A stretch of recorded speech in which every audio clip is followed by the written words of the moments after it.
هو ليه يا كابتن معتمد؟ انت لعبت في التشكيل في ماتش امتى؟ يعني انا عاوز افهم انت فكرت ازاي، بغض النظر بقى ان احنا بنتكلم بعد نتيجه مباراه بيراميدز والاهلي. توصلت الجمهور يعني بجد احبط لدرجه يعني ما تتخيلهاش. ايه يعني انت ايه اللي جه في دماغك؟ نفسي اخش دماغك ساعه ماتش امتى؟ ليه عملت كده؟ ليه لعبت في التشكيل؟ يعني ما بداتش ليه زي كل مره؟ يعني لو كان مثلا ناصر منسي مصاب هقول ماشي، لو كان عندك عدي الدباغ مصاب هقول ماشي. ما تلعب بطريقه لعبك وباللعيبه الاساسيه بتاعتك. اي نعم احنا مش في كواليتي الاهلي ولا كواليتي بيراميدز، بس الفتره اللي فاتت اللعيبه بتأدي بشكل كويس جدا. وصلنا نهائي كونفدراليه وفايز كام مباراه واول الدوري. يعني ليه يعني ايه اللي جه في دماغك في مباراه انبي انك تلعب بالطريقه دي؟ يعني بجد الواحد زعلان، بغض النظر بقى ان الاهلي خسر. طب ما هو ماشي، ما انا كان في امكاني ابقى فارق 8 بدل ما ابقى فارق 6. هبقى فارق 8 وهبقى فارق عن بيراميدز. يعني مش عارف والله. طب دلوقتي انت لو لا قدر الله خسرت ماتش الاهلي هتبقى قد بيراميدز. يعني ويا عالم بقى سموحه سيراميكا تعمل معاك ايه؟ وهتدخل اللعيبه في يعني في متاهات. يعني يا ريت الفتره اللي جايه يبقى في تركيز من المدير الفني واللعيبه. يعني ومش عاوز برضو معظم الناس بصراحة يعني بيتكلموا ان مباراة الاهلي والزمالك دايما الاهلي بيبقى متفوق. الاهلي بيبقى متفوق على نادي الزمالك في المباريات او المواجهات اللي بتبقى ما بينهم.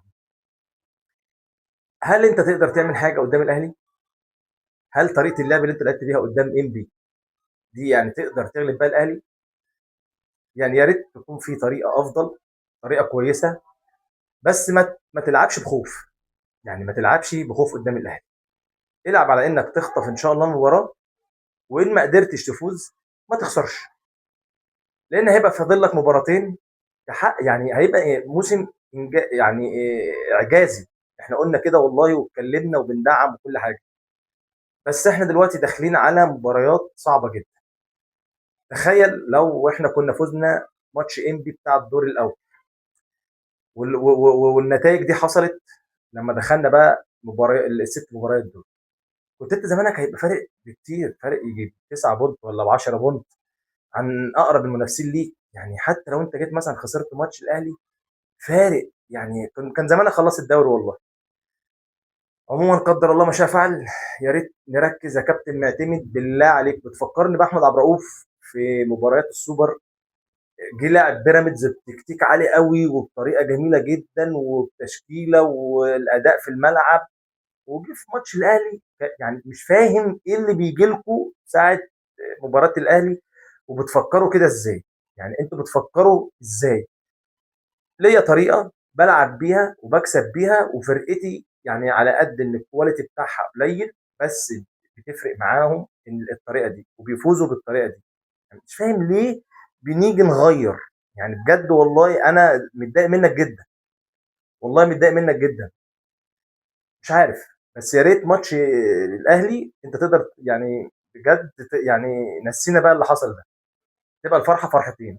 فرحتك انك يعني فاضل لك، هيبقى فاضل لك ماتش تفوزوا بس من الماتشين تاخد دوري. وفي نفس الوقت انت فزت على النادي الاهلي. يعني واللي يقول لك النادي الاهلي واقع قول له انت يعني كذاب. الاهلي برغم كل الاخفاقات اللي هو فيها، تخيل لو فاز ماتشك هيبقى انت الفرق فارق عنه بثلاثه وبيراميدز فارق عنه بثلاثه، وهتبقى انت قد بيراميدز. تخيل. سيبك من اللي بيقول لك الاهلي واقع، الاهلي مش واقع. الاهلي عنده تيم قوي، بس في حاجه داخليه ما بين اللعيبه وبين بعضها. حاجه بقى في نفسنا في باصين لبعض مش بتاعتي وماليش دعوه بيهم. بس انا بكلمك ان الناس اللي بتقول لك الاهلي انت المفروض تكسبه دلوقتي، لا لا ده كذاب. لعيبه الاهلي اقوى سكواد في مصر وفي افريقيا. بيلعبوا وحش دي بتاعتهم هم، بيلعبوا وحش دي بتاعتهم هم مش بتاعتنا احنا. بس هو عنده كواليتي لعيب عالي جدا. لو اللعيبه دي فاقت وركزت للكوره يكسبوا اي حد بما فيهم انت، بما فيهم الزمالك. بس انا ما اتمناش كده، ما اتمناش كده. انا عاوز ان شاء الله ان احنا نقدر نلعب بطريقه كويسه بالتشكيله الاساسيه بتاعتنا. ما نخترعش يا كابتن عاتب، بالله عليك ما نخترعش. الماتش ان شاء الله هيبقى صعب، بس في ايدك انك تعمل انجاز. هتبقى فزت على الاهلي وقربت للدوري، فاضل لك ماتش، هيبقى فاضل لك ماتشين بس، لو كسبت منهم ماتش ان شاء الله بفضل الله تحقق بطوله الدوري. وتركز بقى في الكونفدراليه، لما تطلع بدوري وكونفدراليه. يعني احنا بقى لنا فتره كبيره وبقى لنا سنين طويله ما حققناش بطوله دوري وبطوله قاريه معاها، زي مثلا الكونفدراليه او افريقيا. فتخيل ان انت تاخد دوري، تاخد كونفدراليه، وهتلعب افريقيا اللي هي غايبه عن النادي بقى لها سنين.